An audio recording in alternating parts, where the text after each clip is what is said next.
Jadi ketika Mbah Yai Manap disuruh boyong oleh Mbah Yai Khalil karena sudah sangat lama mondok di Bangkalan, hampir lebih dari 23 tahun berada di pondoknya Mbah Yai Khalil ini.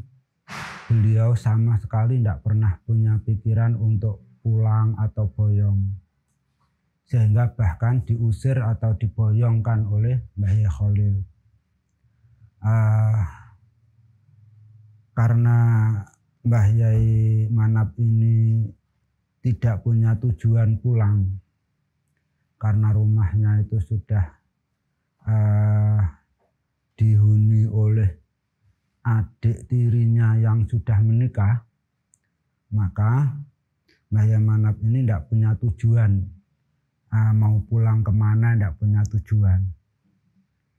Akhirnya beliau itu teringat bahwa punya teman yang sama-sama mondok di Bangkalan, kebetulan sedang merintis pondok, yaitu Mbah Yai Hasyim Asy'ari di Tebuireng. Akhirnya beliau itu sowan kepada Mbah Yai Hasyim Asy'ari dan menceritakan problem yang beliau hadapi dan minta untuk diperbolehkan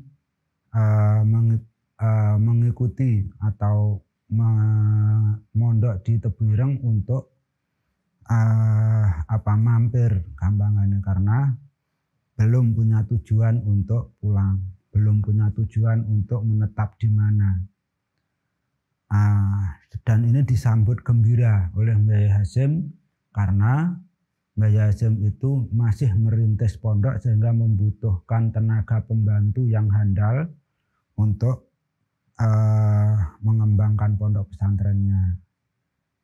Dan sudah terkenal bahwa Mbah Yai Manap ini semenjak di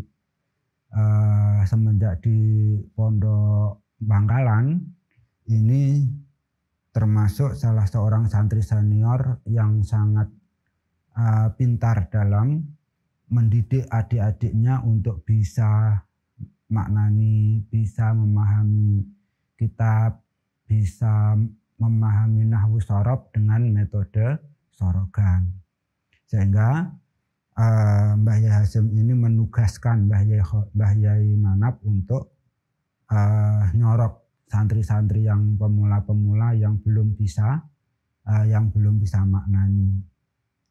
Dan di sini beliau ini mampirnya itu selama 4 tahun lebih. Dan kemudian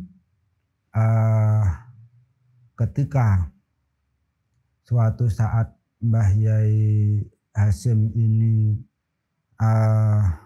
teringat bahwa Mbah Yai Manap ini sudah waktunya untuk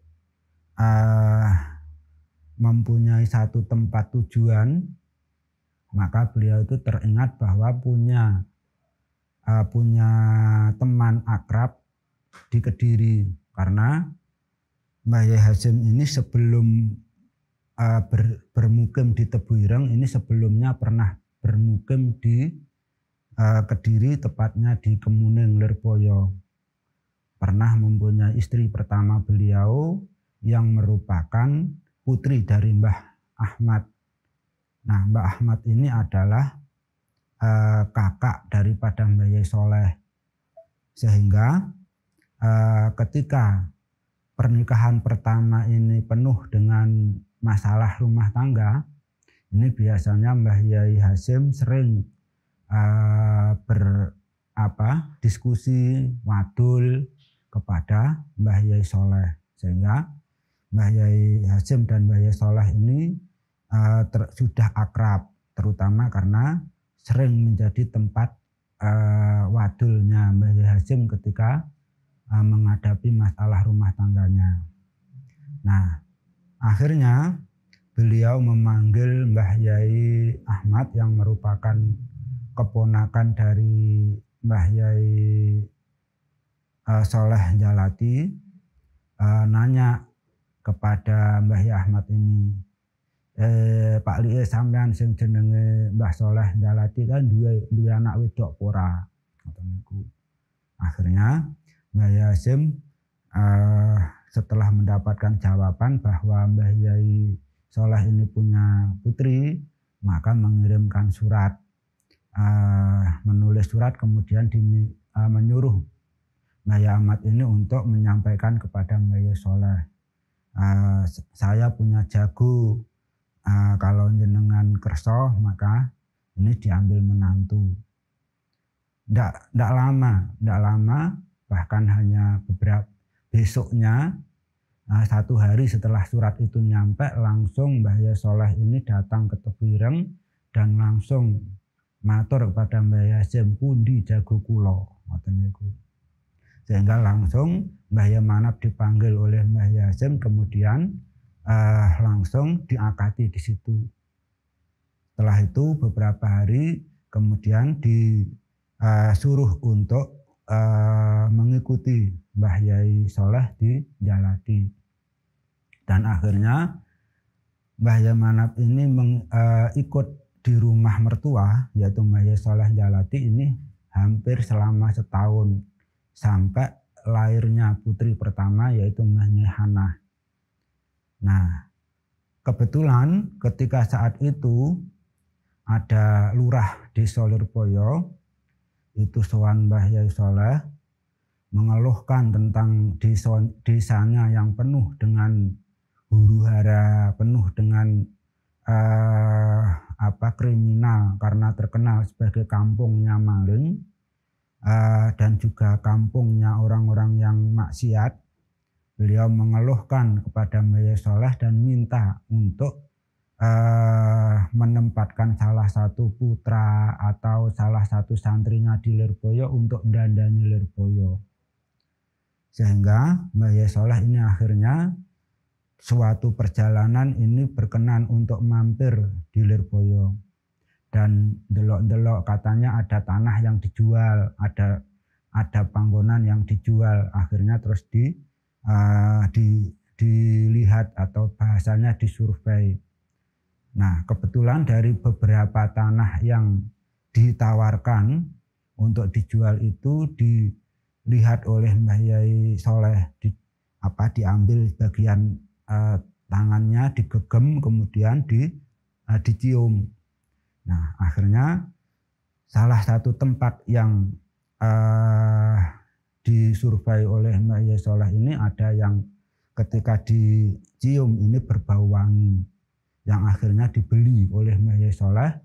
Kemudian juga membeli bekas rumah. Jadi ada rumah gedek yang sudah juga dijual, kemudian disuruh ditempatkan di situ.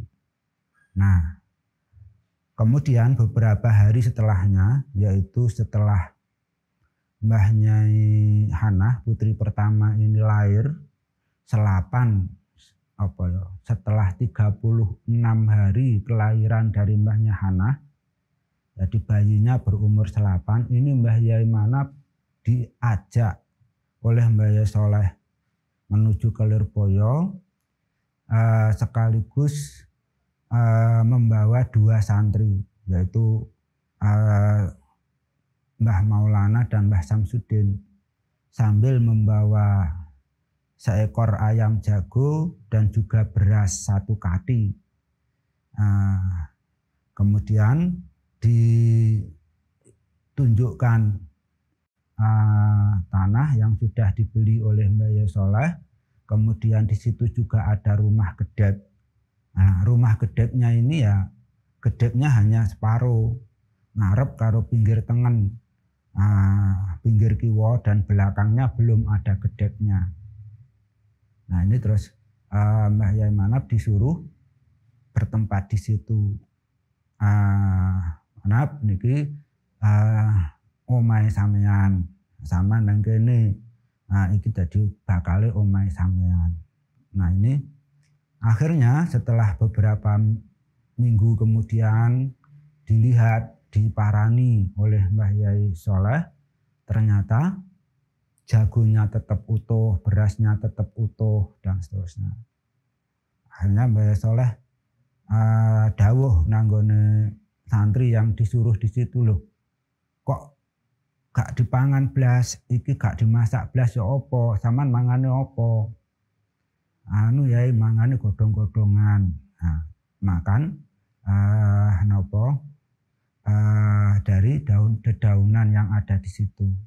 Itu seperti itu sampai akhirnya setelah lebih dari 40 hari kemudian, maka Mbah Nyai Domroh ini kemudian disuruh menyusul suaminya, yaitu Mbah Yai Manap, untuk bertempat di situ. Kemudian bertambah juga ada santri satu dari Madiun, itu juga ikut ke situ, ternyata ndak kerasan. Kemudian ada lagi tambah santri. Itu awal mulanya Mbah Yai Manap mendirikan pondok pesantren Lirboyo itu seperti itu. Kemudian beberapa bulan kemudian, itu karena santrinya sudah semakin banyak, kemudian membuat langgar. Jadi mendirikan langgar, yang langgar itu terbuat dari gedek, dari bambu, dan juga cagaknya itu dari jati. Itu juga yang membelikan Mbah Yai Soleh, yang mana bahan-bahannya langgar itu masih tersimpan baik di utaranya Muhafadzah. Itu adalah langgar yang pertama kali digunakan untuk sebagai asrama santri pada saat itu. Kemudian lama kemudian, hampir 10 tahun lebih, barulah Mbah Yai Soleh ini mendirikan masjid dengan memerintah putra beliau, yaitu Yai Muhammad, sebagai pimpinan proyek untuk mendirikan masjid. Sehingga masjidnya itu selesai pada tahun sekitar 1928. Itu masjidnya selesai. Masjidnya sederhana, hanya masjidnya saja belum ada serambinya. Jadi serambi kuning, serambi itu susulan, menyusul setelah masjidnya berdiri. Nah itu yang intinya ketika itu dari hanya Mbah Yai Soleh itu hanya membelikan sebidang tanah yang kira-kira itu hanya rumah yang sederhana sekitar 5 kali 4 meter, ditambah masjid dan juga pelatarannya masjid sampai ke pelatarannya dalam beliau, yaitu dalam yang sekarang ditempati oleh keluarga Yai Habibullah. Itu adalah hasil pembelian dari Mbah Yai Soleh. Nah, selanjutnya selain itu adalah dari hasil pembelian Mbah Nyai Domroh.